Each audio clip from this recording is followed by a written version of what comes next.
네, 안녕하세요. 농업시 채널 짓다. 오늘은 전문가분들 모셔서 이야기 나누는 농담 코너입니다. 오늘은 되게 독특한 분야, 이것도 농업 분야라고 봐야 될까요? 농업 분야라고 얘기를 하는데 예, 실제로 보면은 임업이라고 하죠. 임업. 임업. 임업에 좀 가깝죠. 그죠? 나무 농사. 네네. 나무 농사에 좀 가까운데 실제로 예, 나무를 심거나 이러진 않고 음, 나무를 활용하는 쪽. 나무를 활용하는 쪽. 그럼 나무를 활용한다 그러면 주로 이제 뚱땅거리에서 뭐 집을 짓는다? 음, 아니면은 뭐 도토리를 딴다? 오늘은 좀 기대가 되시죠? 뭐, 뭐 상당히 좀 독특한 분을 모신 것 같은데. 오늘은 이분을 사실 네, 일찍 좀 모시고 싶었는데 네. 우리 채널이 좀 큰 다음에 모시려고 그랬거든요. 아, 근데 안 커요 채널이. 채널이 안 커요. 그래서 영원히 못 모시겠다 싶어가지고 지금쯤에서 네, 그냥 모셨습니다. 네, 다행히 나와주셔서 고맙죠. 네, 이분은 우리나라에서는 아마 최초라고 알고 있는데요. 네. 유럽에 가면 혹시 많이 들어보셨죠? 바이오매스 마을이라고. 바이오매스 뭐 네. 나무 산림 뭐, 자원에 있는 그렇죠. 뭐 바이오가스도. 부산물이라고 보통 이야기하죠. 네, 보면은. 네. 예. 이걸 활용해 가지고 이제 에너지원으로 활용하는 거 있잖아요. 네. 우리나라 공무원들이 정말 많이 연수 가잖아요. 근데 실제로 그게 우리나라에서 처음으로 하나 만들어져 가지고 운영되고 있습니다. 그래서 그거를 성공시킨 아주 어떻게 보면 입지전적인 전설적인 인물이 될 뿐이죠. 되신 분은 아니고. 본인은 그렇다고 얘기를 하는데 예. 아직까지는 몇 개 더 성공시켜야 되지 않을까 싶기도 하고요. 그래서 지금 빨리 찜을 했습니다. 어쨌건 오늘은 이제 산림 에너지 뭐 바이오매스와 관련된 이야기를 한번 해보겠다. 네네. 그래서 나무와 에너지 이승재 대표님을 모셨습니다. 네, 안녕하세요 대표님. 네, 반갑습니다. 회사 이름이 아주 특이합니다. 주식회사 나무와 에너지. 예. 이거보다 더 직관적인 이름은 없을 것 같은데요. 레전드 직전에 불러주셔서 감사합니다. 우리 또 성장주에 투자를 하자 이런 성장주에 마음. 투자하자. 네. 예. 이 나무와 에너지, 나무로 에너지를 어떻게 만들죠? 예. 저희가 하는 일이 그 바이오에너지 마을의 기술과 솔루션을 제공하는 일을 모토로 해서 사업을 창업했는데요. 네. 나무는 기본적으로 발열량을 상당히 많이 가진 에너지를 많이 가진 좋은 땔감이죠. 유기체죠. 예. 네. 그러니까 과거부터 에너지로 사용돼 왔고요. 네. 근데 어느 순간에 이제 고체 에너지는 어느 정도 지향하는 사회가 됐는데 지금 탄소 중립이 이제 거의 화두가 되다 보니까 지역에서도 나무를 사용해서 에너지로 사용하자 이렇게 얘기가 좀 나오고 있는 건데 그런데 기본적으로는 뭐 연소해서 사용하는 방법도 있겠습니다만 네네. 지금 현재는 전 세계적으로 가스화를 통해서 엔진을 돌린다든지 또는 뭐 가스 엔진을 돌린다든지 터빈을 돌린다든지 이런 방식도 고용되고 있죠. 보통 이제 나무라고 생각하면 이제 뭐 겨울철 되면 이제 화목 보일러, 그렇죠. 목재칩 보일러. 목재식 보일러 이런 게 떠오르는데 이제 그보다 훨씬 넓은 개념에서 접근을 하고 계시다라고. 그럼 원래 산림 임업 전공이셨나요? 저는 전공은 임업이 아니고요. 예. 사회학 했는데. 사회학. 네. 사회의 문제를 또 나무로. 저는 처음 만났을 때는 네. 막 설명을 하잖아요. 네. 설명 듣고는 저분이 틀림없이 공학도다. 나중에 전공 얘기를 해서 제가 아주 깜짝 놀랐습니다. 그래서 도대체 어떤 계기로 이걸 시작하게 됐는지 이게 참 궁금하더라고요. 뭐 인문학을 한 사람이 에너지 얘기를 하기는 좀 그렇지 않느냐라고 지적하시면 이 분야에서 일하는 30만 인문계 출신들이 문과 출신들이 아주 곤혹스러워할 텐데. 네. 예, 저는 그 전공은 이쪽이 아니고요. 네. 그러다 보니까 에너지와 관련된 일을 하려면은 뭐 이게 이제 연소라든지 화학 전공자들이 주로 활동을 하게 되고 특히 이제 고체 연료에 관한 지식이 또 있어야 되니까 그런 것들을 기반해서 시작하지 않았다는 것 때문에 네. 사실은 그간 고생을 좀 많이 뭐 했습니다. 상당히 이제 굴러온 돌 뭐 예. 이런 이야기를 많이 들으셨을 것 같네요. 그래서 보니까. 뭐 공부도 자체적으로 많이 해야 되는 건 물론이거니와 이제 과거에 제가 해외에 오래 살았는데요. 네. 해외에 살 때도 뭐 독일에 오래 살았는데 한 20년 살았습니다. 근데 그때도 처음에 시작할 때 뭐 보일러라든지 이런 단어조차도 모를 때잖아요. 뭐 배관 이거를 독일말로 어떻게 하는지는 알아야 최소한 물어보기라도. 해볼 텐데. 예. 그래서 그거를 공부한다는 게 처음엔 쉽지 않았습니다. 예. 지금도 좀 어렸을 때 관련된 연소나 화학이나 이런 공부를 좀 했더라면 어떨까 그런 생각도 있고요. 근데 이제 다만 저희가 하는 일은 보일러를 만드는 일이 아니고요. 보일러 만드는 일이 아니라. 네. 그게 아니고 뭐 쉽게 얘기하면 이 지역 단위의 중앙난방을 나무로 한번 해보자 이런 얘기를 하고 있어서 우리 농산촌에 이런 그 중앙난방을 보급을 해보려면 네네. 지역에 대한 이해도 있어야 되고요. 그리고 그 지역에서 살고 있는 사람들에 대한 관심과 관계 이런 것들을 만들어내야 하잖아요. 그런 측면에서 저 같은 사람이 오히려 좀 더 유리한 측면은 분명히 있다 이렇게 생각합니다. 그러니까 쉽게 이제 시청자분들께서 이제 약간 헷갈릴 수도 있는데 어쨌든 이 마을을 나무를 이용해서 바이오매스를 이용해서 이제 난방을 하는데 그렇습니다. 그거를 중앙 어떤 동네 단위별로 이렇게 한번 해보는 작업 이런 것들을 주로 하시는 그렇습니다. 업을 하고 계시다. 네. 신기한데요. 신기하죠. 예. 특히나 저는 좀 놀라웠던 게 뭐냐면은 도시에 이렇게 모여 있잖아요. 그러니까요. 집적돼 있으니까 뭐 열배관 가는 게 뭐가 문제겠어요. 농촌 마을은 띄엄띄엄 있지 않습니까? 그렇죠. 골짜기 따라서 이렇게 쭉 있고. 띄엄띄엄 예. 있으니까 여기다가 만약에 중앙 집중식으로 해가지고 열배관을 다 깐다는 상상을 이게 참 상상하기 어렵죠. 이런 상상을. 그렇죠. 일단은 발상의 전환이 좀 필요할 것 같은데. 그렇죠. 그러니까 보통 공학도는 감히 상상하기 어려운 걸 해내셨거든요. 좀 소개 좀 해주면 좋겠어요. 어떤 일인지. 이제 제가 말씀드리고 싶은 것은 어쨌든 간에 그런 얘기들은 이쪽 분야에 일하는 30만 문과 출신들 고려하셔야 되고요. 네.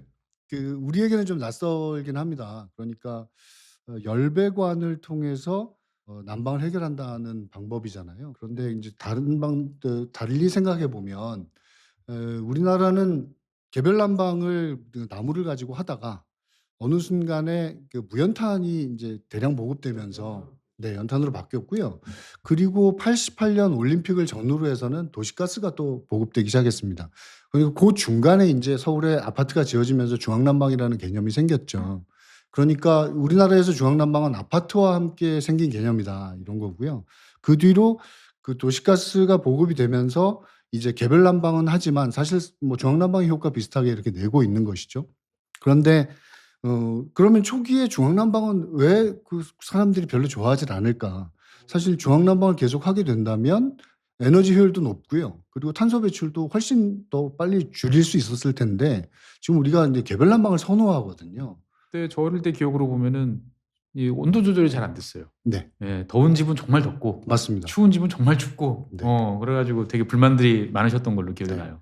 관련된 기록이 있더라고요. 70년대에 아파트에 살던 세대기 출산을 하고 나서 난 도저히 우리 집에 못 있겠다. 이 중앙난방 하는 집인데 너무 추워서 우리 어머니 집에 가서 있다가 와야 되겠다라고 일기에 적었더라고요. 네네. 그만큼 그 당시에는 이 중앙난방에 대한 기술은 떨어진 상태에서 예. 그냥 온수를 보내주면 되는 거 아니냐 이렇게 생각했죠. 의욕이 앞서서. 그렇죠. 예. 그러니까 당시 기술은 물을 끓여서 위로 올리고 위에서부터 차근차근 밑으로 내려오면 차근차근 내려오면 이제 밑에까지 사용하는 위에 거죠. 집은 뜨겁고 밑에 집은 맞습니다. 춥고. 네. 어. 그래서 로얄층이라는 개념이 생긴 거죠. 맞아요. 맨 위는 뜨겁고 한 7층쯤 되면 15층 아파트에 네. 7층쯤 되면 딱 적당히 식어가지고. 적당하니까. 네.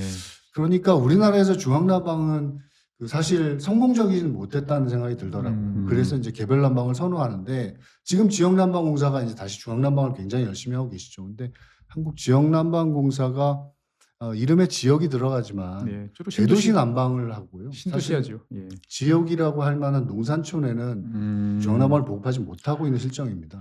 어쨌든 지역 단위의 마을을 그러면 이제 난방을 이제 하는데 난방을 하려면 에너지원이 있어야 되는데 이거를 산림 바이오매스로 맞습니다. 하시겠다. 그런데 네. 시청자분들께서는 도대체 산림은 알겠는데 바이오매스는 도대체 뭐냐? 뗄감 아니냐? 나무 네. 잘라서 떼자는 소리냐라고 말씀하실 텐데 여기에 대해서 조금 더 설명해 주셔야 될 것 같아요. 바이오매스는 그 언어 자체는 매스, 그러니까 덩어리. 유기체 총량을 예. 얘기하는 거라서 예. 이걸 어떤 기원으로 뭘 어디로 분류하고 이런 여기까지 얘기하면 좀 복잡할 것 같고요. 재미없을 것 같아요. 여기서 논의하고자 할 부분은 에너지로 사용하는 나무를 그 산림 바이오매스 이렇게 규정합니다. 예. 그런데 보통 나무를 벌채해서 에너지로 사용하면 안 되니까. 이게 배에서 하는 건 아니고. 네. 나무는 벌채가 되면 제재소에도 가야 되고 네. 또 그 목재로 만들기 위해서뿐만 아니라 펄프라든지 이렇게 사용되기 때문에 나무로 에너지로 사용할 수 있는 것은 단계적으로 다 사용하고 그리고 최종 단계에서 에너지로 써야 되잖아요. 네네. 그래서 벌채 단계에서 나오는 부산물, 부산물. 그러니까 가지목이라든지 굽어서 제재하기는 어려운 목재로서의 어려운 거. 가치가 없는 나무들을 얘기하는 거고요. 네네. 그리고 이제 목재 산업으로 가도 바이오매스가 발생하죠. 많이 톱밥부터 시작해가지고 많죠. 제재 단계에서도 발생하고요. 예. 이런 단계뿐만 아니라 제품을 만들 때도 또 바이오매스가 발생하기 때문에 그래서 각 단계에서 발생하는 바이오매스의 총량을 놓고 보면 예. 산림 바이오매스의 총량을 놓고 보면 사실은 목재로 이용하는 것보다 부가가치로서는 더 높을 수밖에 없다 이런 생각을 가지고 있습니다. 각 단계별로 나오는 부산물들을 모두가 그렇습니다. 끌어모아서 자관 에너지로 전환시키는 그렇습니다. 작업 이렇게 네. 보면 되겠군요. 맞습니다. 근데 바이오매스를 그런 대로 활용하는 거는 뭐 동의가 되는데 이거를 농촌 마을에 적용한다는 건 또 다른 허들이잖아요. 어떻게 해서 그런 구상을 하시게 됐어요? 우리가 그 바이오매스, 산림 바이오매스를 써야 되겠다.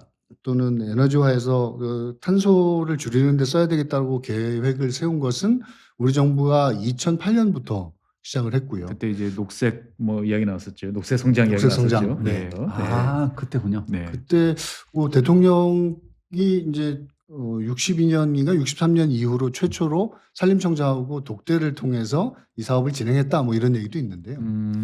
당시에는 목재 펠릿을 생산해서 네네. 이 부산물로 목재 펠릿을 생산하고 이것을 농산촌 각 가정에다가 보급해서 난방 복지를 좀 혜택을 주겠다. 이런 화석연료 계획으로. 대신 어떤 그렇죠. 저렴하게 난방을 할 수 있도록. 농촌에 좀 화목 보일러가 많이 보급됐어요. 그 덕분에 그죠? 맞습니다. 이게 네. 벨트를 타고 쭉쭉 들어가고. 네. 음. 그런데 당시에는 이 고체 연소 기술이 좀 부족했다고 봐지고요. 네네. 그리고 목재 펠릿을 값싸게 공급할 방법도 사실은 쉽지 않은 일이었습니다. 아, 70%가 대한민국 국토의 70%가 산인데 다 나무인데 왜 펠릿 값은 비싸요? 그러게요. 펠릿이라는 거는 그냥 나무를 파쇄하는 게 아니고요. 톱밥을 열을 가해서 압축해가지고. 성형하는 거거든요. 네네. 그러니까 에너지 비용이 들어갈 수밖에 없고요. 또 또 장치 비용이 그만큼 많이 들어가고요.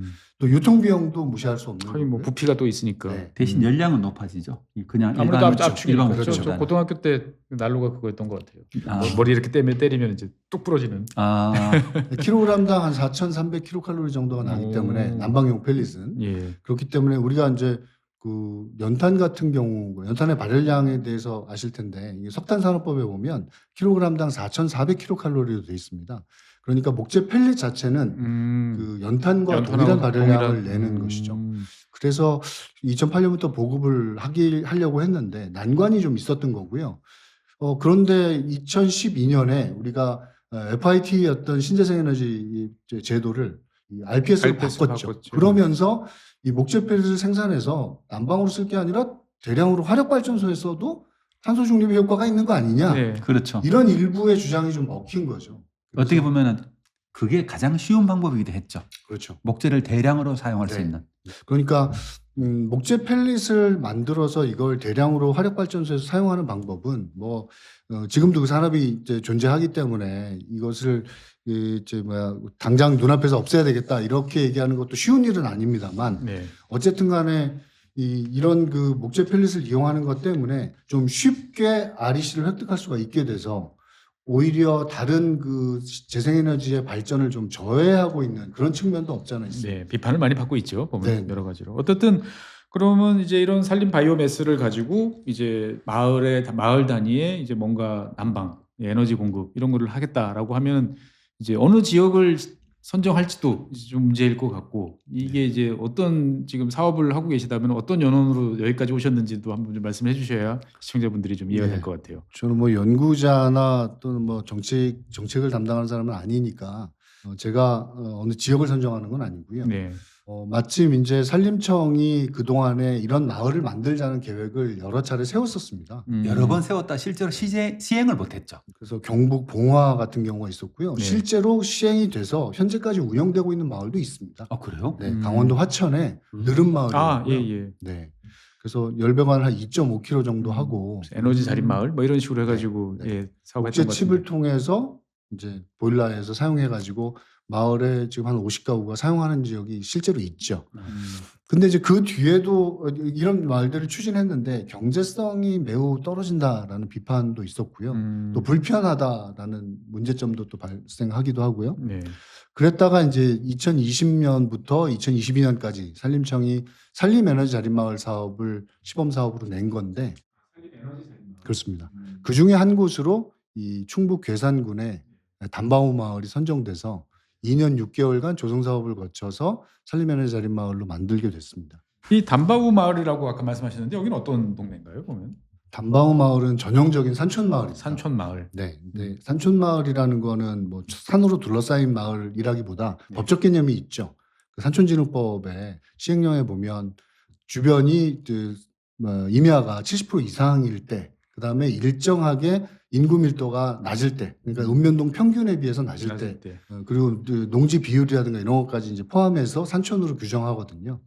담바우 마을이 그런 거에 해당되는 마을이었는데요. 주변이 76%가 산이니까요. 그래서 그 산림청의 산림에너지 자립마을 대상지로 공모 사업에 이제 들어갔는데 네. 그 마을이 선정이 됐습니다. 일단 말씀만 듣고 봐도 좀 추울 것 같은 동네가 되게 그렇습니다. 예, 썰렁할 것 같은데 그러면 이제 여기서 주민들을 이제 이러한 산림 에너지 자립 그 동네에서 난 산에서 나는 바이오매스 뭐 산림 자원을 가지고 난방을 하겠다 이런 컨셉인 거죠. 네, 처음 계획을 그렇게 잡았습니다. 그러니까 이게 이제 그동안에 실패 사례가 없지 않았기 때문에 실패 사례가 워낙 많아서 네. 어떻게 하면 성공적인 마을로 만들 것이냐에 대한 고민을 초기 단계에 많이 했었어요. 예, 예. 또 실제로 그런 거 있잖아요. 만약에 정부에서 공모 사업 한다면 지자체들이 앞다퉈 신청하잖아요. 예. 막상 추진을 할 거 아닙니까? 몇 개 선정했을 거잖아요. 근데 실제로 제대로 시행되는 것은 또 잘 못 그렇습니다. 봤거든요. 이런 케이스. 산림청이 4군데 마을을 2020년부터 선정을 했는데 그중에 그 2개 마을은 사업 계획을 세우고도 사업을 포기했죠. 그러니까 경제성을 내기가 좀 쉽지 않겠다라는 것과 주민들이 나중에는 운영해야 될 텐데 아, 우리는 못 하겠어라고. 주민들의 참여라든가 이런 걸 끌어내기가 쉽지 않다. 그래서 음. 2개 마을은 포기했고요. 그 4개 마을 중에 또 1개는 이제 전라북도 완주인데 완주구는 역시 같은 문제 때문에 실제로는 난방수의 공급을 공공 건물에만 하고 있어서 산림청의 취지였던 마을 단위 열공급과는 좀 거리가 먼 사업으로 진행이 됐죠. 결국은 이제 지역에 그걸 한다 그러면 배관도 깔아야 될 것이고 네. 그다음에 그 연소에서 열을 만드는 보일러를 또 어딘가는 설치를 또 해야 될 것이고 관리 운영도 해야 될 것이고 일이 상당히 많을 것 같은데요, 보면. 맞습니다. 그게 쉬운 일은 아니죠. 그러니까요. 그러니까 재생에너지 중에서 특히 이제 중앙난방을 사용하는 일은 이제 열을 사용하는 일인데요. 네. 그 열을 사용하는 일에 대해서는 우리가 아직 적당한 지원 제도를 갖추지 못하고 있는 이유도 바로 거기 있다고 봅니다. 이게 사실 그 주민들의 동의를 거치는 절차와 주민의 조직을 만드는 절차 이런 것들도 있는데 우리나라에서 재생에너지를 추진하다가 주민 참여를 만들어내는 게 좀 어렵기 때문에 네. 늘 그런 데 부딪혀 있었죠. 그래서 저희는 이제 처음에 계획을 세울 때 단계에서도 이 경제성 있는 사업을 만든다는 목표도 중요하지만 주민 참여를 일정 정도 끌어올려서 운영에서 성공하지 않으면 그러면 더 이상 이게 확산되기 어렵다라고 봤었죠. 주민 입장에서 봤을 때는 이 사업을 귀찮게 해서 나한테 무슨 이득이 있지? 라는 것들을 이득이 나한테 딱 와야 될 것 같은데 주민 입장에서 봤을 때는 난방비가 줄어들어서 돈을 좀 세이브할 수 있다? 이게 제일 큰 유의니까요. 뭐 그렇게 생각하시기가 좀 쉽습니다. 네. 사실 주민들이 농촌 주민들이 제가 만약 그 마을에 사는 주민이면은 이게 막 사업을 한대 그러면 이 마을에 배관을 깔아가지고 온수를 공급해 준다 이러면은 좋아할 것 같은데요. 뭐가 문제죠? 기본적으로 그 농촌에서는 연료비를 많이 낼 수밖에 없는 상황입니다. 사실 도시보다 몇 배 정도 연료비를 쓰죠. 네. 그렇죠. 예. 도시 노동자들이 부부가 둘 다 일을 할 경우에 연에 한 1천만 원, 월에 한 1천만 원 정도 소득이 난다고 보면 난방비 비중이 기껏해야 1% 뭐 이렇게 정도밖에 안 그렇죠. 되거든요. 겨울철 제외하고는 평균적으로 보면은 네. 그 정도 되죠. 보면. 그런데 지금 농산촌에서 난방비 비중이 25% 이상이다라고 보는 통계들도 실제 있거든요. 가게가 부담될 정도예요. 그렇습니다. 농촌에서는 어르신들이 기름 보일러를 쓰잖아요. 네. 기름 보일러 금방금방 닳거든요. 맞아요. 추우시니까 이 기름 보일러를 못 켜고 전기장판 켜고 계시는 분들이 굉장히 많아요. 맞습니다. 저희가 실제 조사를 사전에 해봤는데요. 그런데 괴산의 단바오 마을 같은 경우에는 그 연간 난방에너지에 사용하는 비용이 연에 평균 260만 원이라고 잡혀 있었어요. 평균 260만 평균 원. 260만 원. 월 그럼 20만 원이 넘는 그렇습니다. 아끼고 그래서 그렇다는 거죠, 네. 그게요. 근데 물론 어떤 집은 화목 보일러를 썼기 때문에 주변에서 무료로 나무를 얻어온 경우도 있었겠죠. 하지만 이제 그거를 칼로리로 계산했을 경우에는 그것도 이제 금액으로 잡았기 때문에 이렇게 통계가 나온 건데 200만 원 이상의 연료비를 지불하는 가구 수가 꽤 많다는 걸 알 수 있었고요. 한 달에 거의 20만 원 쓴다는 그러니까요. 거잖아요. 그럼요. 삼천 마을에서는 쉽지 않은 건데 보면. 네. 특히 지금 이제 정부가 이제 뭐 원자력에서 남는 에너지를 사용하게 만들기 위해서 80년대 후반부터 예. 이 심야전기라는 걸 보급했죠. 예. 처음엔 좋았지만 시간이 몇십 년 지나고 나서 보니까 심야전기가 오히려 더 비싼 난방 에너지가 됐거든요. 심야전기 때문에 발전소를 돌려야 되죠 보면. 그렇습니다. 예. 지금 심야전기를 충분하게 쓰게 되면 25평 가구라 하더라도 한 50만 원 정도 에너지 비용을 내야 되는 그런 상황이 돼요, 월에. 어. 네. 그래서 그 마을 주민들 입장에서는 조금 더 저렴한 난방 방법을 찾고 싶다는 요구가 기본적으로 있죠, 농산촌에는. 그런데 이 마을의 대상으로 그 얘기를 해보니까 난방 비용을 줄인다는 건 내가 좋은데 내 나이가 80인데 난방 비용 좀 줄인다는 게 무슨 의미가 있냐? 왜냐하면 너무 연로하신 분들이 많이 사시니까 이게 먹히지 않는다는 생각이 들더라고요. 근데 워낙에 오랜 시간 동안 이제 주민들하고 대화를 하다 보니까 어떤 부분에서 주민들이 동의를 해주시게 되냐면 그 어르신이 지금 연세가 82세시니까 몇 년 못 사시는 건 제가 동의를 할 수 있는데요. 근데 만약에 돌아가시게 되면 그 집은 자녀분이 물려받으실 거고 자녀분이 물려받으실 때쯤 중앙난방이 들어오는 마을이 되면 땅값은 좀 오르지 않을까요? 라는 데에 동의가 되더라고요. 동네가 좋아지면 내 자산 가치가 오를 것이다. 네. 그런 기대가 사실 있으시더라고요. 역시 대한민국은 부동산. 자부담이 좀 있는 거죠. 그러니까 마을 주민들은. 이 이제 시범 사업에서는 국비와 지방비가 50%라서 자부담이 있는 건 아닌데 그런데 마을 주민들이 운영하는 시설로 만들기 위해서 자부담을 출자해서 협동조합을 조합을 만들었습니다. 구성해야 되는군요. 네. 결국은 이제 협동조합을 그럼 구성을 해서 이제 사업을 추진을 이제 그렇습니다. 해야 되는데 일단 먼저 생각나는 건 배관을 어떻게 깔아야 되나. 그다음에 그 여러 집들마다 다 형태도 천차만별일 것이고 난방 방식도 다를 것이고 단열은 더더욱이나 또 천차만별일 것이고 손볼 때가 한두 개가 아닌 것 같은데. 맞습니다. 그러니까 불만도 막 나올 것 같고 그렇죠. 조건이 다 다를 거잖아요. 집마다. 실제로 저희가 중앙난방을 깔아놓고 나서 초기에 욕을 좀 먹었습니다. 왜 그랬냐면 그동안의 난방 방식은 불을 뜨겁게 집어넣어서 방바닥을 따뜻하게 절절 만든 끓게 다음에 만들어서. 끄는 방식이었거든요. 예. 그러니까 바닥이 따뜻한 방식으로 난방을 쓰셨다가 중앙난방이 되면서 실내 온도를 일정하게 유지하는 방식으로 난방을 바꾸니까 오히려 이게 불편하다 하는 얘기들을 하시더라고요. 그런데 이게 뭐 사람은 적응의 동물이라고 그것도 몇 개월이 지나니까 예. 에이, 괜찮다 이런 얘기를 하셨어요. 어. 그래서 처음에는 그런 것 때문에 좀 고생했고 또 이런 것도 있었죠. 시골이기 때문에 열배관을 매설을 하려면 그 땅을 파야 되는데 예. 어느 지점에 뭐가 묻혀 있는지 도면이 없어요. 알 수 있는 방법이 네. 없죠 보면은. 그래서 기계로 뭘 이제 매립한다든가 이게 쉽지 않고 결국은 다 수작업으로 끌고 가는 일일이 상황이어서 한 사람 다 파야 되니까. 네. 그런 것들이 좀 어려운 일이었죠. 집집마다 또 이렇게 들어가는 것도 공사하는 것도 쉽지 않았을 것 같거든요. 그럼요. 농촌 주택들이 다들 나라가 있잖아요. 네. 잘못 건드리면 또 일이 커지고. 네. 뭐 여기서야 그냥 좀 힘들었습니다라고 얘기하지만 사실 그때는 뭐 막 오물이 나오기도 하고요. 작업하는 사람들이 한여름에 고생 꽤나 하면서 배관을 1m씩 전진해 나갔죠. 사실 제가 또 직접 현장에 가보고 얘기를 들었잖아요. 또 그러셨군요. 그때는 또 눈물 없이는 또 못 듣는 얘기인데 여기서는 이제 그냥 순화되게 이렇게 좀 한다 이렇게 생각해 주시면 힘들었다 정도로. 네, 네. 예. 그러면 이제 거기서 이제 배관을 깔고 뭐 보일러 하면 이제 운영을 하면은 연료는 그 주변에서 다 확보하는 거를 원칙으로 해야겠군요. 그렇습니다.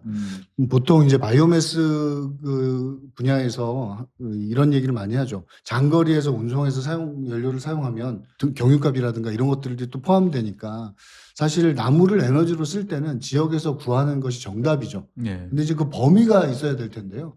보통 원료가 되는 나무는 반경 50km 이내에서 반경 50km. 네, 그리고 이제 연료가 되는 뭐 칩이라든가 또는 목줄 펠릿이라든가 이런 반경 70km 이내에서 50km 이내에서 조달하고 70km 이내에서 배송한다. 이런 예. 원칙은 지켜져야 한다라고 얘기를 하죠.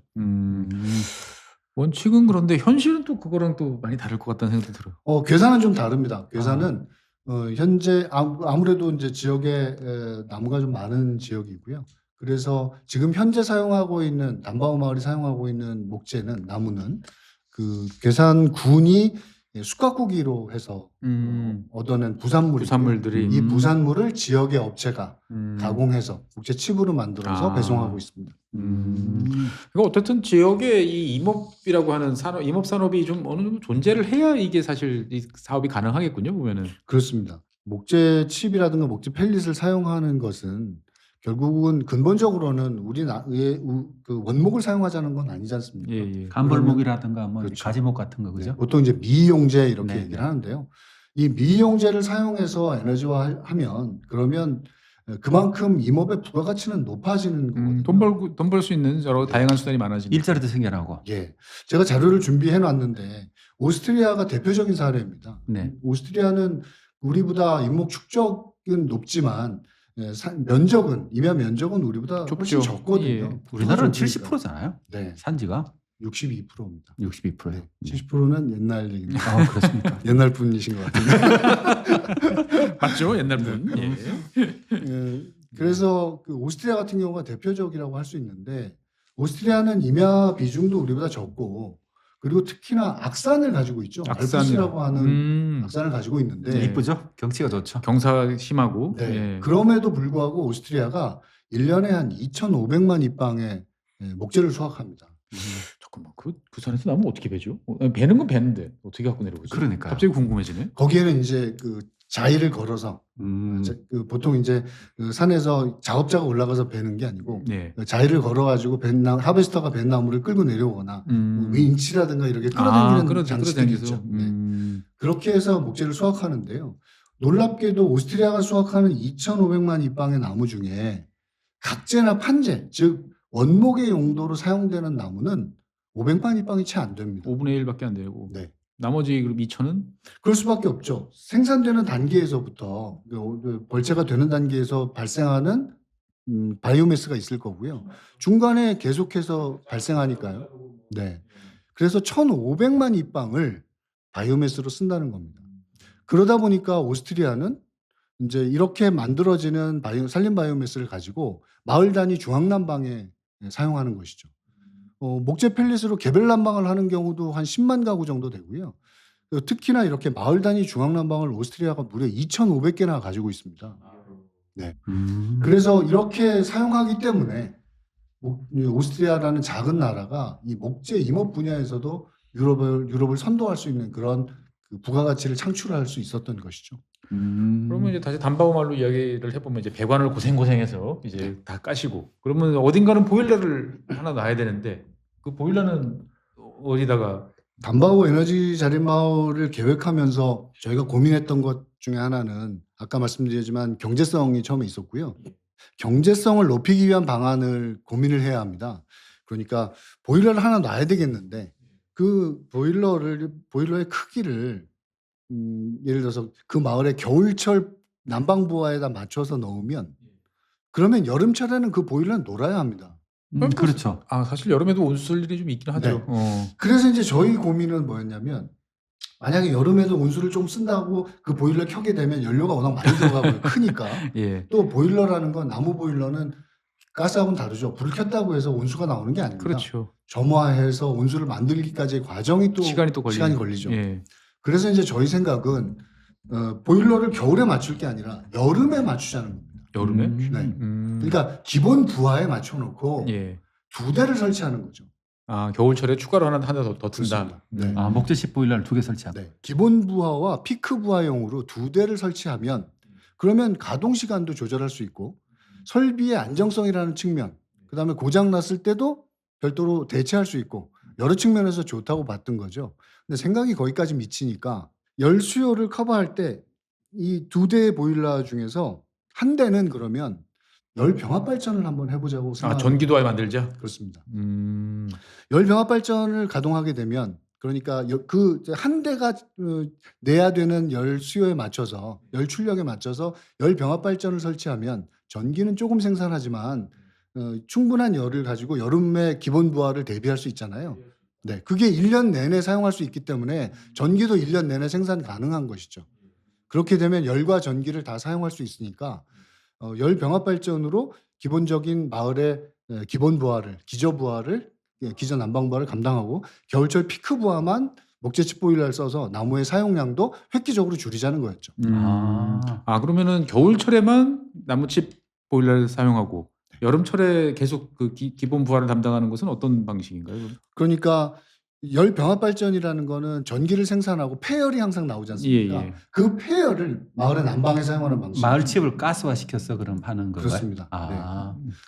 목재칩은 가스화시켜서 칩을 불완전 연소하는 거죠. 불완전 연소하게 되면 수소, 일산화탄소, 메탄 이런 게 발생하니까요. 예. 그걸 그 LPG 자동차 엔진에다가 넣어서 자동차 엔진을 돌리고 뒤에다가 그 발전기를 채용해서 전기를 생산하는 방식이고요. 이 전 과정을 물로 감싸면 온수를 얻을 수 얻을 수 있거든요. 있다. 음. 발전량의 한 2배 정도 되는 에너지가 폐열로 발생하니까. 야, 이거 상당히 복잡한 시스템이군요. 여기 자료화면 나가시는데 저기 네. 싸져 있는 저 안에 이제 그 가스 그렇습니다. 발전소가 지금 이제 들어있다는 눈에 얘기고요. 보시는 거죠. 네. 그다음에 음. 이제 열 발전은 요 화목 보일러 칩을 태우는 걸로 하고 네. 일반적으로 우리가 보는 화목 보일러 비슷한 게 이제 열 발전을 전용을 하는 거고 하나는 열병합 발전을 동시에 하는 거고 그거 외에 또 다른 안전 장치를 또 두지 않았나요?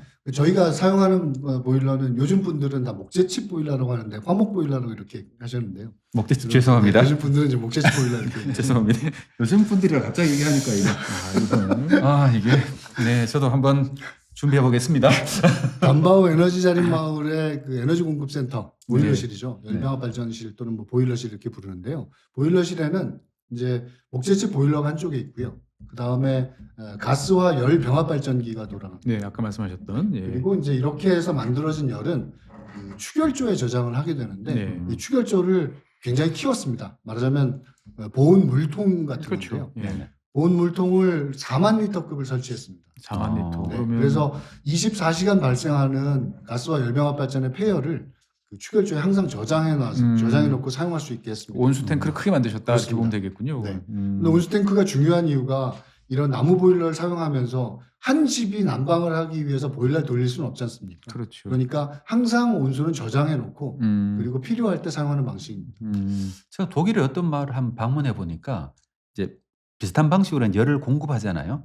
그러면 집집마다 또 열 탱크가 또 있는 집들도 있더라고요. 예, 담바오 마을도 그렇게 돼 있습니다. 아 그래요? 네, 그러니까 집집마다 추결조를 별도로 설치했는데요. 아, 작은 네. 탱크들이. 그러면 효율이 더 높아지거든요. 네. 왜냐하면 전체적으로 마을이 온수를 갖고 있게 되면 이 가동 시간도 좀 줄일 수 있고요. 만약 집집마다 온수가 다 채워진다면 이 설비에 문제가 생겼을 때도 일정 시간 동안은 온수와 난방을 공급할 수 있기 때문에 각 집집마다 300리터급의 온수를 이제 추결조를 설치했습니다. 그러니까 현재 그 담바오 에너지 자립 마을은 목재칩 보일러 자체가 한 3,000리터 정도 온수를 가지고 있고요. 네. 그리고 추결조가 한 4만 리터 정도 온수를 가지고 있습니다. 음. 그리고 배관에 한 1만 리터 정도가 흐르고요. 항상 흐르고 있고. 집집마다 300리터짜리 60개의 추결조가 가동되고 있기 때문에 예. 7만 리터에 음. 75도 이상 되는 온수가 항상 흐르는 마을입니다. 그렇게 그렇게 되면 어디를 파도 뜨거운 물을 쓸 수 있기 때문에 따뜻한 온기가 흐르는 마을이네요. 그렇죠. 어디를 파도 온수를 사용할 수 있기 때문에 신축을 하거나 또는 뭐 이후에 상점이 들어오거나 호텔이 들어오거나 가게를 운영한다고 해도 네네. 에너지를 공급할 수 있는 마을이 됐다는 것이 지역 난방 차원의 어떤 공급망을 깔았다 그렇습니다. 이렇게 볼 수가 있겠고 그러면 이제 기존에 원래 집에 있던 뭐 석유 보일러라든지 뭐 기타 등등 보일러들은 이제 다 철거를 하는 예. 그것도 사실은 고민이 많았습니다. 왜냐하면 예전에 사업을 시행했던 화천의 느릅마을 같은 데서 혹시 모르니까 집안에 보일러를 놔두자. 예비로 이런 얘기가 있었거든요. 예. 그 실제로 그렇게 해보니까 등유가 쌀 때는 자기 집 보일러를 이용하고 그리고 중앙난방은 등유가 비쌀 때만 중앙난방을 이용하는 이런 가동률이- 문제가 생겼어요. 가동률이 떨어지겠네요 보면. 네. 그러면 지속 가능하지 않죠. 수익성에 문제가 되죠. 수익성에 문제가 생기니까요. 그래서 담바오 에너지 자립 마을은 그 방식이 아니고 계약 단계에서 그러니까 우리 집은 그 열배관을 깔아달라 넣어달라라고 얘기하면 그 계약을 할 때 기존 보일러 철거. 기존 보일러 철거하기로 보일러 설치 안 된 분들은 금방 설치한 분들은 아까울 거 아니에요. 아깝죠. 네, 그런 얘기들 하시는 분들도 계셨는데요. 네. 당시에는 이거 한번 해보자라는 주민들의 그 열기가 좀 대단했습니다. 사실 농촌에서 한 마을이 그렇게 동시에 사업에 참여한다는 게 쉽지 않잖아요. 네. 이게 어떻게 가능했어요? 담바오 마을이면 그러니까 항상 이게 뭔가 일이 잘 됐다 그러면은 이게 여러 가지 운과 행운이 좀 따라야 되는데 예. 이승재 대표님이 그렇게 운이 좋은 분 같지는 않거든요. 달리 레전드라고 불리는 게 아니고 예, 어쨌든 제가 레전드 직전이라는 거 좀 이해해 주시고요. 네. 뭐 제 역할이라기보다는 이 사업은 이런 사업이 필요하다는 필요성은 이제 임계치에 왔다는 생각이 듭니다. 그러니까 재생에너지를 써서 마을의 중앙난방을 해결할 수 있다면 정말 많은 것들이 좋아진다는 주민 교육이 좀 잘 됐던 것 같습니다.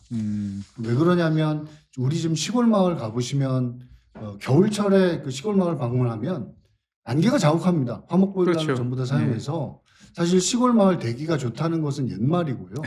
네. 그래서 그 화목 보일러 쓰는 집 또는 등유 보일러 쓰는 집 이래서 사실 시골 마을의 대기가 겨울에는 아주 안 좋죠. 엉망이 되죠. 그 종종 이제 그 갈등이 생기기도 하고요. 그런 측면이 또 하나 있고 그 다음에 지금 나무의 가격이요. 우리나라가 임업이 제대로 활성화되지 않은 측면도 있고 해서 이용이 제대로 안 되고 있어서 나무의 가격이 거의 헐값입니다. 아, 매우 싸다. 연료가 네. 매우 싼 상황이다. 때로는 1톤 나무가 잘 키운 나무 1톤이 7만 원, 6만 원 이렇게 공급이 되거든요. 그러니까 5톤 트럭 한 차를 다 가득 채워도 네. 나무의 가격은 50만 원에 불과합니다. 5톤 트럭에 삼성 갤럭시 폰을 저장하면 수억이 될 텐데 네. 나무의 가격은 겨우 50만 원 정도밖에 안 되거든요. 부피만 큰 놈이다. 근데 이걸 열량을 가지고 계산을 해보면, 발열량을 가지고 계산해 보면 등유 가격에 비해서 나무의 가격은 7분의 1이 채 안 됩니다. 가격 경쟁력이 압도적으로 높다. 압도적으로 높습니다. 더군다나 부산물을 사용하게 되면 네. 이건 더하죠. 폐기물 처리 비용도 안 들고. 네. 예. 그러니까 연료 측면에서는 이 나무를 에너지로 사용하는 것은 싸게 사용할 수 있다는 것은 이제 확실하니 네. 이걸 효율적으로 사용하고 에너지 밀도를 높여서 사용하게 되면 그 저렴하게 에너지를 공급할 수 있다는 측면이 또 이제 주민들을 설득하게 만든 거고요. 또 한 가지는 우리 그 농산촌에 사시는 분들 대부분이 연로하십니다.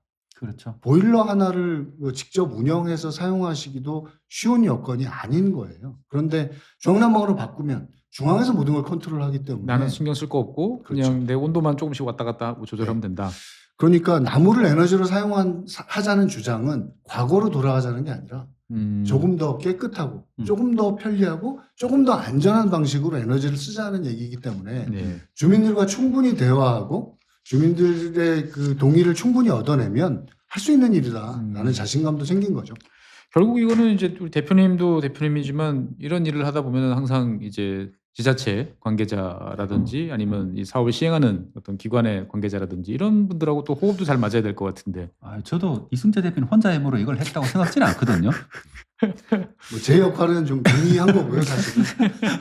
이 사업을 최종적으로 성공으로 만들기까지는 참 많은 사람들이 수고하셨죠. 뭐 설계 단계에서부터 시작해서 시공하는 사람도 그 추운 겨울에 처음 해보는 일들을 다 한 거니까요. 네네. 모두 다 고생들 많이 하셨는데요. 특히 이제 그 두 분 정도는 결정적인 공을 세우신 분들이 계시죠. 꼭 언급해 주고 싶은 계신가요? 예. 일단 이런 사업이 우리가 잘 됐다고 얘기하는 이유가 기존에도 이런 사업을 해보려고 하는 마을도 있었고, 그 다음에 재생에너지 사업이 뭐 태양광이나 풍력이 마을 단위로 이루어지는 데들이 있지만, 있죠. 예. 이제 저희가 산림에너지 자립마을 측면에서 보면 한 4개 마을, 한 6개 마을 정도가 시도했는데요, 총. 근데 가만히 눈여겨보면 그 중에 5개 마을은 담당 주무관, 담당 공무원이 계속 바뀌었습니다. 고질적인 문제죠. 대한민국에. 이게 굉장히 어려운 일이고 대민 접촉 사업이다 보니까 이게 쉽지 않은 거죠. 신뢰관계가 또 형성이 네. 돼야 되는데. 근데 괴산에서는 좀 달랐습니다. 한 명의 공무원이 처음 계획 단계부터 시작해서 끝까지. 최종적으로 완성하는 단계까지 책임지고 끌고 왔고 몇 년 걸렸을 거잖아요. 그렇죠. 3년이 걸렸는데요. 그 기간 동안 인사이동을 안 하고. 인사이동 없이 한 명의 공무원이 쭉 그 사업을 진행했습니다. 네. 그러다 보니까 그 담당하고 있는 공무원 자체도 이제 전문적인 노하우가 능력을, 생겼어요. 노하우가 생기게 됐고요. 그래서 그걸 통해서 주민들을 설득하기가 조금 더 수월해진 측면이 있더라고요. 또 이렇게 되니까 그 매니지먼트, 어떤 시공사가 있다 하더라도 매니지먼트는 발주처가 담당하게 그렇죠. 되는데 예. 발주처의 효율적인 매니지먼트가 가능했다는 측면도 있고요. 그래서 이제 그 담당 공무원이 굉장히 중요한 역할을 했다는 것과 또 마을 주민들을 설득하기 위해서는 그 마을의 그 대표자들 이장님들. 이분들의 역할이 무시할 수 없습니다. 정말 중요한 역할을 하시거든요. 어떻게 보면 사회학 전공하신 게 좀 도움이 되셨나 생각도 좀 듭니다. 보면. 그래서 제가 문과 무시하지 말라는 말씀 드렸습니다. 아니 저는 공과 출신이 아니라 가지고 문과 출신이라서 성공한 게 아닌가 이런 생각도 솔직히 들거든요. 네. 문과분들 존경합니다. 뭐 일단 배관도 깔고 보일러도 설치하고 추결제도 설치하고 이제 운영을 이제 해야 되잖아요. 보면. 네. 그럼 운영 단계에 되면 사람도 필요할 것 같고 또 또 그다음에 이제 뭐 아무리 연료가 싸다 하지만 이 또 수익도 어느 정도 내야 되는데 도대체 돈은 어디서 나오지? 뭐 이런 생각도 들고 기타 등등 있는데 요거에 대해서 한번 좀 또 그러게요. 테이프 시범 사업도요. 테이프 끄는 다음에 사실 또 중요한 이야기잖아요. 보면. 그렇습니다. 그러니까 시설이 완공됐다고 해서 끝나는 사업이 아니었던 거고요. 그래서 처음 계획 단계부터 어떤 프로세스를 통해서 이 사업이 진행될 것인가를 예측하는 데 시간을 많이 할애했습니다. 아직 우리나라에서는 주민 참여형 재생에너지 사업이 활발하게 이루어져 본 적이 없기 때문에 관련된 내용을 찾기도 좀 쉽지 않았고요. 네네. 그래서 주민들을 역량 강화 사업이라고 해서 교육하는 단계, 그다음에 협동조합을 만들기 위해서 논의하는 단계, 주민들의 전체에 대한 직접 설명회 이런 것들을 제때 배치하고 효과적으로 해내기 위해서 좀 공을 많이 들였습니다. 예를 들어서 이런 거죠. 어느 단계에서 주민들이 계약을 해야 될 것인가. 열배관을 매설해 놓고 나중에 계약을 하지 않겠다라고 얘기를 하면 매몰 비용이 그러면 매몰 비용이 되는 거죠. 그래서 주민 어느 단계에서 이 계약을 할 것인가를 고민을 많이 했는데 협동조합을 먼저 출범시키고 이 협동조합이 가계약서를 작성해서 그 가계약서로 열배관을 매설하기 전에 그러니까 주배관을 다 매설한 다음 직관을 연결하기 직전에 열 수요자가 될 분들하고 가계약을 맺었죠. 그래서 그 가계약서에 서명한 분들만 열 공급을 하게 됐습니다. 그러다 보니까 그 단계에서 번복하시는 분도 생기고 그렇겠죠. 네, 그래서 고민이 좀 됐었고요. 그렇게 해서 협동조합은 계약자로서의 지위를 갖게 됐기 때문에 조금 그 다음부터는 좀 원활해진 측면이 있습니다. 어쨌건 문서로 서명을 했기 때문에. 그렇습니다. 그래서 주민 참여라는 건 주민들을 끌어들인다는 개념이 아니라 주민들이 책임감을 갖게 만드는 사업이잖아요. 실제로 그분들이 운영을 해야 되잖아요, 나중에. 그렇습니다. 네. 그래서 마을을 만드는 사업이 종료되고 난 다음에 운영을 하기 위해서는 그 군에서 별도의 조례를 만들었고요. 이 조례에 근거해서 사업 자체를 만들어진 에너지 협동조합에 이관했습니다. 그 에너지 협동조합은 이제 이사회를 만들어서 그 설비에 대한 운영을 어떻게 할 것인가를 고민하고 그리고 한 명을 이사 중에 한 분이 이제 현장 소장으로 설비를 관리하도록 그렇게 했죠. 한 분이서 그러면 이제 관리하시고. 그렇습니다. 근데 시행하고 이제 시범 운영 다 하고 지금 어느 정도 지났죠? 지금 준공이 6월 24일이었어요. 그러니까 6개월 2024년. 1년 반 정도 됐군요. 네, 1년 반 정도 지났습니다. 그럼 이제 시설 운영권이 완전히 마을로 넘어가 있습니까? 지금? 그렇습니다. 이제부터는 마을 주민들이 적자든 흑자든 내야 되네요. 이제부터가 아니라 2024년 8월 1일부터 네. 상업운전을 하고 있습니다. 돈이 아니 협동조합이니까 사실 이익은 뭐 그렇게 크게 문제는 없지만 그래도 적자는 보면 안 되잖아요. 그렇습니다. 지금 현재는 처음에 계획을 다 완성하지 못했는데요. 왜 그러냐면 열병합 발전 설비를 돌려서 그 마을의 기본 난방부하를 해결하려고 하고 있는데 이 아직 소규모 가스와 열병합 발전에 대한 이 명쾌한 재생에너지 분야의 해석이 없습니다. 지위가 없군요. 보면 네. 법적 지위가 없으니까. 예, 그러다 보니까 계약 단계, 그러니까 PPA 계약 단계에서도 시간이 많이 걸렸고요. 한 1년 정도가 걸렸습니다. REC 때문에 그런 건가요? 네, 아무래도 이제 매전을 해야 되는데 매전도 이 있구나. 설비를 뭘로 볼 것이냐, 그리고 이 설비에 대해서 필요한 관리 감독은 뭐뭐가 있어야 되느냐를 주로 태양광과 풍력의 열은 없구나. 기준으로 하고 있기 때문에 REC 좀 규정도 어렵죠. 별도 없을 거 아니에요. 근데 그것도 문제입니다. REC를 획득하려면 이제 신재생에너지 센터하고 얘기해야 되는데 신재생에너지 센터는 아직까지는 이걸 바이오가스로 볼 것이냐 아니면 연소로 볼 것이냐 이거에 대한 지침이 명확하지가 않더라고요. 지금 현재는 화력발전소와 같은 기준을 적용하면 안 되잖아요. 그러니까요. 이거에 대한 어떤 REC가 새로 만들어야 되는데 이게 참 어렵다. 처음 하는 게 참 어려운 것 같아요. 그렇습니다. 처음 하는 게 어려운 것 같고 그래서 또 아마 이 힘든 일을 해나가는 이승재 대표를 멀리서 보고 있으면은 뭐 좀 존경스럽다는 느낌도 가끔 들기도 하거든요. 가끔.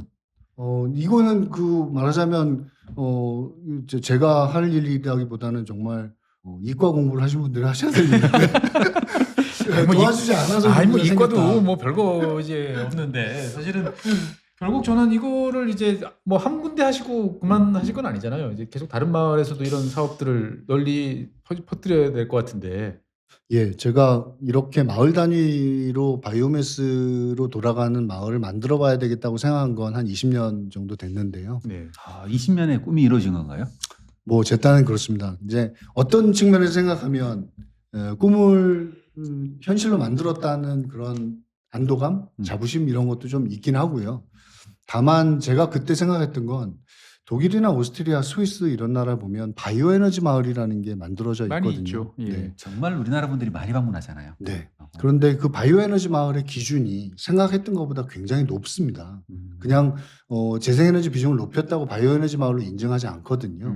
그들이 말하는 바이오 에너지 마을은 어느 정도냐면 그 전기 같은 경우는 그 마을 전체가 사용하는 양의 100% 이상. 100% 이상. 그다음에 열은 50% 이상. 그리고 그보다 더 무서운 그 기준이 그 시설 전체 설비의 지분의 50% 이상을 주민들이 가질 주민들이 것. 가져야 된다. 이런 조건을 내세우고 바이오 에너지 마을을 인증한 거거든요. 네. 그러니까 우리가 지금 굉장히 많이 뒤처져 있다는 사실을 재생에너지 분야에서 뒤처져 있다는 사실을 알게 돼서 바이오 에너지 마을을 하나 만들고 싶다는 게 제 바람이었죠. 네. 그래서 뭐 제가 힘 닿는 한 그 정도 기준은 우리나라에서는 만들어낼 수 있지 않겠나 그렇게 생각하고 있습니다. 결국 이거 일 하시다 보면은 자연스럽게 관심이 이제 산림 경영이라고 하는 이쪽으로 많이 가실 것 같아요. 왜냐면 우리나라 같은 경우 나무는 열심히 심어놨는데 이걸 어떻게 활용하는 방법도 지금 애매모호하고 규정도 애매모호하고 뭐 좀 하려고 그러면 여기저기서 이제 온갖 이야기들 나오고 그러다 보니까 사실 뭐 지금 마을 하나 정도는 어떻게 커버한다 치지만 이게 이제 여러 곳에서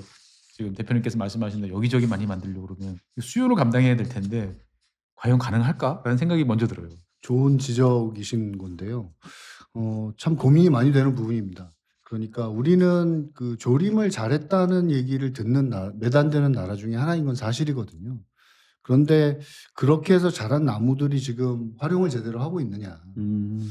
그러니까 우리가 연간 지금 벌채하는 양이 한 300만 입방 정도밖에 안 됩니다. 많이 더 줄었죠. 전에 비해서도. 그런데 아까 말씀드린 것처럼 오스트리아가 한 2,500만 입방 벌채하거든요. 작은 나라에서. 그러면 우리가 지금 가지고 있는 인목 축적이면 연에 뭐 한 10억 입방 정도 되는 인목 축적이니까 연에 발생하는 자라는 나무가 자라는 나무. 3천만 입방 이상이다 이렇게 추정할 수 있는데 잘하는 만큼 그러니까 3천만 정도는 우리가 충분히 가공을 그렇죠. 해도 전체 산림에 대해서는 문제가 없다. 네. 문제가 없는 거는 또 둘째치고 어떻게든지 우리가 탄소 중립을 이루려면 목재를 사용하는 수밖에 없잖아요. 역할을 해야죠 목재가. 네. 예. 그리고 산림 그- 경영을 잘해야 되고요 또. 그렇습니다. 네. 그래서 그 부산물이 또 에너지로 가는 구조 네. 이게 이제 그 삼각형 구조가 만들어져야 될 텐데 아직 우리가 이제 그걸 못 하고 있어서 에너지로 사용하는 것 자체가 논란에 들어가는 게 아닌가 이런 생각이 있고요. 또 산림에너지 자립마을은 말하자면 도로로 얘기하면 자동차입니다. 그럼 주유소가 있어야 되고요. 예. 도로가 그리고 있어요. 도로가 있어야 되는 거죠. 예. 그러니까 주유소는 이걸 연료화시키는 곳이 될 테고요. 그러니까 최종 단계에서 이걸 에너지화 시킬 수 있도록 연료로 만들어주는 전처리하는 단계. 그 전처리하는 단계가 최소한 뭐 군 단위라든지 광역 단위에서 몇 개씩 있어야 그래야 끊임없이 연료를 공급받고 안정적으로 쓰는 거죠. 근데 이제 그게 지금 안 돼 있는 거고. 농업으로 따지면 RPC 같은 역할을 좀 해야 된다 이렇게 봐야 될까요? 그렇죠. 지역 단위에서 뭔가 네. 이렇게 묶어서. 네. 네. 그리고 또 뭐 벌채를 하고 싶어도 사실은 임도도 충분히 하지 않은 상황이에요. 산림 경영의 기본 인프라가 갖춰져 있지 않은 상황이라서 이 산림을 경영을 해서 거기서 나오는 나무로 사업을 하고 다시 산림에 투자하고 이런 선순환 구조를 만들기가 매우 어렵죠. 저건 방치해놨다라는 생각이 많이 드는데 그냥 어떻게 보면 저는 우리나라 분들이 가지고 있는 일전에 있었잖아요. 산림 임도 논쟁 있었던 것처럼 네. 산림을 어떻게 보면 나무를 벤다는 자체가 오히려 탄소 중립을 해친다, 나쁘게 한다, 아니면 생태계를 나쁘게 만든다 이런 인식이 굉장히 강하잖아요, 그죠? 저도 임업계 계시는 분들인데 항상 산림 경영의 시작은 나무를 베는 것부터다. 나무를 베야 뭐 경영을 하든 뭘 하든. 그러니까요. 하거든요. 아니 뭐가 나와야 뭐 그걸 하든 뭐 그렇죠. 돈을 벌던 뭐 그걸 다른 활용을 하든 하는데 그 베는 활동을 통해서 어떻게 산림을 잘 가꾸고 산사태가 안 나오고 산불이 잘 안 나게 만들 건가, 더 좋은 산림을 만들어 나갈 건가 이런 고민을 해야 되는데 우리는 그 단계에서 멈춰버리고 또 그 단계가 오히려 논란이 돼버리니까 다음 단계는 못 가는 게 아닌가 싶더라고요. 그런 인식이 어떻게 보면 이 사업의 가장 큰 장애가 아닌가 싶은 생각도 들거든요. 네. 최근에는 그런 논의도 있는데요. 우리가 산림을 잘 조림하는 데 성공했지만 그리고 잘 키웠지만 이것을 활용할 방법을 찾는 데는 조직도 부족하고 그다음에 제도도 좀 부족하다는 측면이 있어요. 그러니까 산림을 잘 활용하려면 지역에 얼마만큼의 나무가 자라고 지역에서 어떻게 쓸 수 있는가를 지역에서 계획해야 되거든요. 그런데 우리는 중앙에서 산림에 대한 계획을 하고 집행하니까 이것이 원활하지가 않다. 동네별로 네. 맞춤형으로 뭘 할 수가 없다. 그래서, 그래서 지역 단위의 임업 계획, 지역 단위 산림 계획을 세워야 한다. 이런 논의들이 많이 되고 있죠. 그래서 사실은 어릴 때만 해도 제재소 이런 것들 종종 여기 동네 가 보면 여기저기 있었던 맞아요, 것 같은데 맞아요. 이제는 대부분 찾아보기 어렵더라고요. 네. 보면. 근데 네. 그게 지역의 어떤 뭐 작지만 그래도 뭔가 산업, 뭐 일자리 이런 걸 만들어줄 수 있을 텐데라는 생각이 새삼 드네요. 보니까. 저도 어릴 때 보면은 산판 벌어지는 것들이 가끔 있었잖아요. 있죠. 주변에. 예. 요즘은 정말 보기 힘든 것 같아요. 요즘에도 있긴 하지만 참 드문 것 같아요. 보면은. 예. 보통 이제 산판도 옛날 단어죠. 표현이죠. 죄송합니다. 죄송합니다. 이게 연식인증. 예. 아, 제가 이게 업데이트가 안 됐어요. 산림 분야에 대해서는 이제 전문 용어가 업데이트가 안 되다 보니까 네. 죄송하고요. 근데 이건 궁금하거든요. 네. 처음에 많은 주민들이 좀 할까 말까 망설였고 해야 되나 말아야 되나 고민하셨을 거잖아요. 예. 막상 이제 설치가 됐잖아요. 반응이 어때요? 그러니까 제일 궁금해요. 아, 하니까 좋다. 괜히 했다. 뭐 이제 이 사업을 아직까지 이제 지금 1년 반 정도 지났거든요. 그런데 아직까지 이 사업에 대한 평가를 제가 입으로 말씀드리는 것은 조금 뭐 좀 그런 것 같습니다. 실제로 이제 추진한 사람이니까. 하지만 처음 단계에서는 오히려 반대가 많았죠. 당신 목재 쓰고 있는 보일러 띄자는 계획을 하고 있는데 만약에 이거 고장나서 안 돌아가면 난방 책임질 거냐? 음. 이 굉장히 많았었습니다. 처음엔. 그런데 이제 막상 이게 중앙난방이 되고 나서 분위기가 반전되더라고요. 그러니까 이 중앙난방이라는 개념이 산골 마을에 들어간다는 것 자체가 생각이 좀 깊으신 분들은 이건 혁명적이다 이렇게 얘기하신 분들이 계세요. 상상하기가 힘들죠. 네. 그러니까 이 편의성이 놀랄만 하거든요. 도시에서의 어떤 편의성을 네. 산촌에서 누릴 수 있구나. 네. 특히 담바오 에너지 자립 마을이 사용한 방식은 온수를 만들어서 그걸 집에 다 보내주는 방식이 아닙니다. 그 온수는 순환만 하고요. 그 다음에 열 교환기를 통해서 집에 맞는 온수로 교환해서 사용하는 방식입니다. 그러니까 이 열 교환기는 뭐 우리나라에서 많이 쓰는 방식이지만 집집마다 열교환기가 있는 거예요. 열교환기 전부 있습니다. 아. 이 열교환기만 달려 있는 게 아니라 유량 조절 밸브라는 게 달려 있는데요. 이 유량 조절 밸브가 중앙에서 컨트롤이 가능합니다. 네. 즉, 한 집에서 필요한 열량이 공급이 되면 그 집은 바이패스하고 다른 집으로 온수를 보내는 거죠. 그래서 전에 아까 처음에 말씀드렸던 예. 것처럼 위에서부터 로얄층, 네. 더운 층. 뜨거워지고 밑에는 차가운 게 아니라 전체적으로 비교적 고른 열을 받을 수 있도록 만들었죠. 처음이나 끝이나 상관없이. 네. 그러니까 항상 겨울철 같은 경우에는 24시간 온수가 대기하고 있는 상황이라서 뭐 노인들 같은 경우에는 뜨거운 물을 쓸 때도 굉장히 자유로워졌고요. 동네가 뜨끈뜨끈하겠네요. 보면. 사실 농촌에 가면은 저도 이제 촌에 이제 부모님 계시는데 가잖아요. 가서 갑자기 이제 그 온수를 만들려고 그러잖아요. 머리를 감으려면은 한참 기다려야 되잖아요. 기다려야죠. 네. 한 몇 분 기다리다가 이제 물 좀 빼고 이렇게 그렇죠. 하잖아요. 중앙난방하면 그게 사라집니까?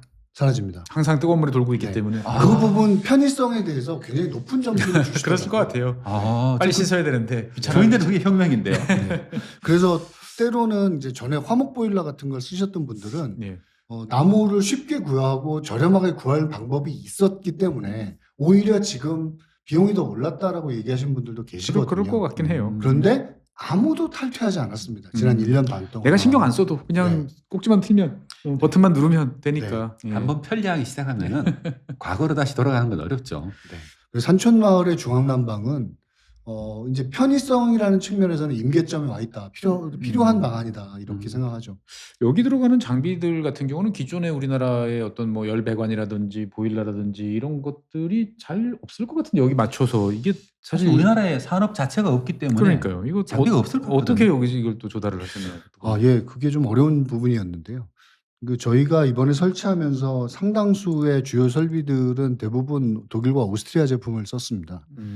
보일러라든지 가스피케이션 열병합 발전기 이런 것들은 이제 외국 제품을 뭐 사용했죠. 어쩔 수 없을 것 같아요. 네. 없으니까. 각 집에 달려 있는 열교환기, 이제 컴팩트 유닛이라고 합니다. 예, 왜냐하면 예. 중앙에서 모니터링하는 장치까지 다 갖고 있어서 컴팩트 유닛이라고 불리는데 이 컴팩트 유닛도 이제 해외 제품을 사용하고 있죠. 그런데 이제 이것은 그 뭐 우리가 그 대도시 중앙난방을 하는 나라이기 때문에 뭐 기술이 부족해서라기보다 수요만 있으면 네, 시장만 좀 열리면 그 정부가 제도만 좀 가다듬으면 금방 따라잡을 수 있는 기술이긴 합니다. 그래서 그런 것들을 제외한 그 주요 장비들을 제외한 나머지 뭐 추결조라든지 배관이라든지 그런 건 뭐 뭐, 예. 결국 그 국내 시설과 인력으로 다 만든 거고요. 결국 이거는 지금 난방 이야기로 이제 쭉 지금 이제 와서 결국 네. 마을을 이제 이렇게 만들었다는데 결국 이 열을 가지고 뭔가 다른 스마트팜 뭐 이런 이제 온실 뭐 어떤 이제 물론 산촌이지만 당연히 이제 농업과 관련된 연관도 있을 테니까 이런 데 쓸 수도 있겠죠 보면. 예. 그런데 이제 그거 뭐 바이오매스를 어디까지 쓸 수 있느냐 이건 좀 논의를 국민적 합의가 좀 필요하다고 저는 보고요.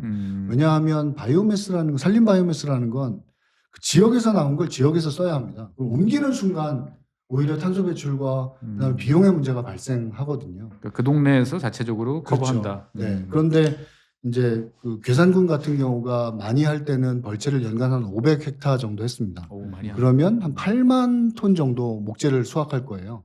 그러면 한 4만 톤 정도의 바이오매스, 3만에서 4만 톤 정도의 바이오매스가 나오죠. 그러니까 한 군에서 사용할 수 있는 바이오매스의 총량은 지금 현 시점에서 3만 톤, 4만 톤이 최대다.